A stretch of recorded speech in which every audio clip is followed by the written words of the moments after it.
biggest thing is just starting to build that relationship. By having these ongoing conversations with the product team, we could understand, what they cared about and what structure that they worked in to make sure that we could do something that kind of augmented that and made it kind of a win-win for both sides.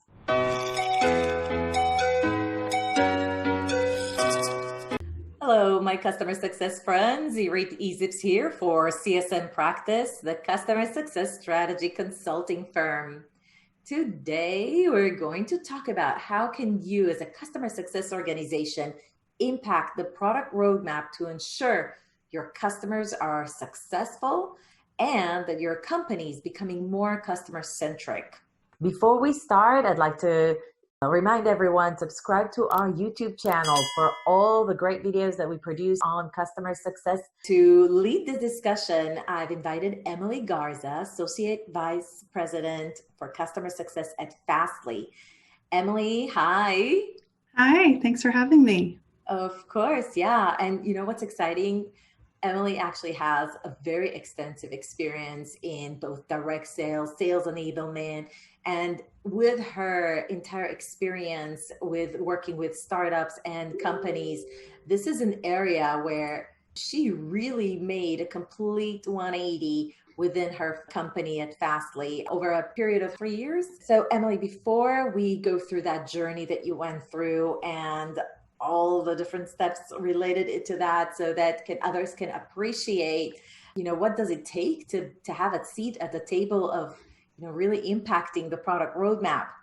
Since you made that transition from not having a voice or not even having a customer success team to actually impacting the roadmap, what did that open up for your team and your customers? What are the main changes you're seeing? Did that have any impact on renewals, expansions, customer satisfaction? Where are you seeing the differences? Yeah, I think a lot of the difference comes into just being a more customer aware organization, allowing the customer success team and really our customers' feedback to make it through to product organization, impact our roadmap, and then ultimately grow engagement with our existing customers and be able to transform prospects into new customers. So tell me, how did you get started? What happened 3 years ago? What was the situation like? Yeah, so when we started 3 years ago, there was not a lot of interaction structurally between the product and the revenue team. Product would get kind of called in case of emergency or, as another person to stick in front of the customer, but there was no kind of formal feedback loop evaluation. And so as with many great projects, we started with a spreadsheet and really just started documenting. I feel like that's the best part of any new process is you've just got to start and get it documented. What did you have on that spreadsheet? Like, do you have an example to share? Yeah, so we were really looking at, who is the customer, what sort of, revenue tiering did they fall into, and then what was the request, and was it tied to any other requests? Because once we started to see trends, that also made it easier to have internal discussions. Did you document the impact this request might have on their business? Yeah, so we really looked at impact it would have on their business if they said, hey, it might be a feature that we would be willing to pay for, or, this would unlock a new functionality for us. We definitely wanted to weigh that in the evaluation, both for existing customers as well as potential customers that we were talking to. Yeah, so some customer raises this request. Did your team then take the next step to inquire with other customers if they have the same needs, just to assess the impact on the overall customer base, I suppose? Yeah, so the way that our team is structured is we have a customer success manager really focused on an industry, and that allows them to start to see trends of common use cases or common ways people are functioning with our product, which to your point starts to allow us to see some of those trends in the landscape. All right, so you had the success spreadsheet for all the requests, the impact. Did you also flag them as if this gets resolved or this gets ignored, maybe this would turn into a risk in churn, sort of like assign a priority around it? Yes. So if you don't really talk to the customer about it, everything starts to become a priority one, which when you have a long list is not overly helpful. So really having a conversation with the customer and understanding kind of what's the use case, was it blocking something else, to be able to translate that back to the product team. That's awesome. Almost sounds like you had a play, the step-by-step process that the team was following. Yeah, absolutely. Awesome. All right. So you had the success spreadsheet, you had a process in place. That's already a lot of progress. Have you seen some changes right from that get-go of like having that spreadsheet? What else did you do with that spreadsheet? Did you have like a cadence meetings with the product team, for example? Yeah, so we met with the product team, each product manager individually over the timeline of a month. So we'd meet each one once a month, and it was a really good start. It allowed us to open the conversation between the customer success team and the product team. But as you can imagine, as we started covering more customers and really started to have some of those deeper conversations, our list became really long. And those meetings started to become slightly unproductive, where almost came across as pointing out product wasn't doing enough, because every customer conversation we have, they're always asking for more. They always want to add to the functionality. So we needed to find a way to make it a little bit more productive. So what did you do? How did you resolve this? So we also knew that the customer success team was only one piece of the voice. There's people in the sales org, in the sales engineering organization, our support team, who's all also getting customer feedback. So we created yet another spreadsheet to really consolidate all of that feedback. But what it enabled us to do is really start stack ranking the total feedback that we were getting from customers and really seeing that impact. So that helped streamline the process for the product team, who previously had to work with customer success in its own silo, and then the support team in its own silo. This gave them a little bit more of a broader view into what customers were asking for. You know, I've seen one company where they had a similar spreadsheet. I think Paul Piazza talks about it as well. He does something similar with a different intent, but essentially it comes up with a list of product enhancement requests for the product team, where they actually assign a dollar amount for the full impact on the company's revenues, the software vendor's revenue, and the potential impact of retention probability if we were to address a certain feature. So I know you had like the account name and the revenue associated with it. I was wondering if you ever tried to quantify like what would be the financial impact on your company if they were actually to address certain enhancements. Yeah, so looking at not only kind of current revenues, but also that future potential revenue. And there are some features that our product team is going to build out or enhance that we're not going to be able to charge more. And the point is not to charge for every single feature request. That's not how our company is built.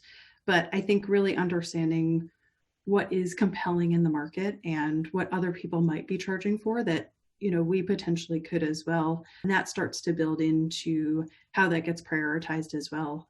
We had one customer who, you know, came to us with a feature request, and it was a single ask at that point. But we also knew, looking at the market landscape, that it would be an ask coming in the future and could potentially be monetized. So it was something that we decided to invest in before we had hundreds of customers asking. Did you validate it with other customers, or was more about a gut feeling, having worked with that industry for a long time? We did validate with a few other customers that we knew were kind of on the same path or might have a similar use case, just to make sure that our gut check was correct. All right, so you've got a new spreadsheet, and you still have the monthly cadence meetings, only now you have a consolidated spreadsheet and better view of overall asks from different perspectives in the organization, different functions, sales, support, CS. What else did you do to that process to make it even better? Yeah, so now we're on version 3, and we are just starting to move out of the world of spreadsheets. Our product team has actually invested in a tool called Product Board, which will allow the product team to have kind of access to all of those pieces of information, counts of customers and revenue and potential revenue, use cases, all kind of housed in one easy to find location. And it will also allow the customer success and all the revenue teams to go in and actually see, you know, where are things, how are they being prioritized, so that when we have, you know, a question come in from a customer, we're not waiting on kind of a human to take the time to respond to us if it's off hours or whatever else, we can go in there and use that as a source of truth. So that's been a long time coming, and we're really excited for it. That's awesome. And guys, if you want to check out that tool as well, check the description to the video. We'll have both the name of the software vendor and a link that you can check out. So this is very new for you guys, right? You just started implementing it. You don't necessarily recommend this solution, but you're saying, hey, this is the steps we're taking. Yeah, I think moving away from spreadsheets and being able to provide better visibility, that's really the goal. And however someone finds a tool to fit that, I think that's what's most important. And do you feel like now you have a voting rights in the roadmap, or like an influencer on the roadmap, or do you actually have veto voting rights on some features or functions? So we haven't gotten to the point of having veto power, but we do have a really significant voice in the product roadmap. The customer success team is really the revenue team that touches the largest amount of customers, the largest revenue of customers. We really have our finger on the pulse of what's being asked, what's coming up, what types of projects are customers looking into doing, in their next 6-12 months, as we do things like account strategy plans and work with them. So being able to funnel all of that insight to the product team is seen as really valuable. And I think all of the work that we've done over the last 3 years to build that relationship has also allowed us to have kind of that seat at the table. That's awesome. And I think a lot of teams want to have that kind of a stronger relationship with the product team. And I think the process that you went through just showcases how important it is to invest in this relationship and do some reiteration so that the process is not just effective, it's also efficient. Well, you put so many resources and so much attention to this, optimizing this process over the past 3 years. Just like any other executive or leader in customer success, when you put so much effort into something, you have to prove that these efforts are actually, valuable to the company and valuable to the bottom line. How do you prove your value to the product team or to management? Are there certain KPIs that you're sharing with them on a consistent basis to prove the value of those relationships and meetings that you guys have? So right now, we don't have shared KPIs across the customer success and the product team, although I love the idea, and I'm going to go talk to my product leader about that. But I do think overall, I would say less KPI driven, but it's really how do we continue to get the product team engaged? And so I know one of the things that they're looking at is how many customer meetings are we inviting them to? And so, allowing them to kind of hear directly from the customer. It's great to have the customer success team be that voice and advocate internally, but I think it's also really important to allow them to get some of that direct exposure. So number of customer meetings that that you guys facilitate for the product team. Are you also the one owning, for example, any kind of customer surveys where you would analyze any comments and share those back with the product team? Or is that something that another group does within the organization? So our customer experience team manages our NPS survey, where we are getting some of that specific product feedback. I'd say one of the other things that our team does really well in conjunction with the product team is identifying customers for betas. So as we have, new feature functionality rolling out that we want to test, understanding who's kind of been interested or who would be willing to give really detailed feedback to make sure that the product is kind of what we intend it to be. That's been where the customer success team has played a really key role in identifying which customers might be able to give that level of feedback. That's awesome. So really 2 main KPIs that your company is at least focused on in terms of adding value to the product roadmap. One is the number of customers that you help the product team gain access to, and also identify some beta customers that would be willing to work with the product team on any kind of new initiatives. And I bet there's like any kind of income generated from initiatives that you guys proposed and actually went through the roadmap and became a successful add-on or product in and of itself. Yeah, absolutely. If there's things that we can help guide onto the roadmap and it ends up being a revenue generating source for the company, you can be sure that the customer success team will make sure that, we advocate for ourselves and get credit there. I had one last question. Like if somebody's looking to improve the relationship with the product, gain a seat on the product roadmap, voting process or influence process? And how would you recommend that they would start that if nothing like that exists in the organization, and maybe even the organization is a bit traditional? What would you recommend them do? I think the biggest thing is just starting to build that relationship. So as you said, when we started, we were having these monthly meetings with the product team, and it was a great start, but what we realized is it didn't actually fit with the way that the product team worked. So our engineering team goes through what we call intervals. So a 10-week cycle of kind of planning and building.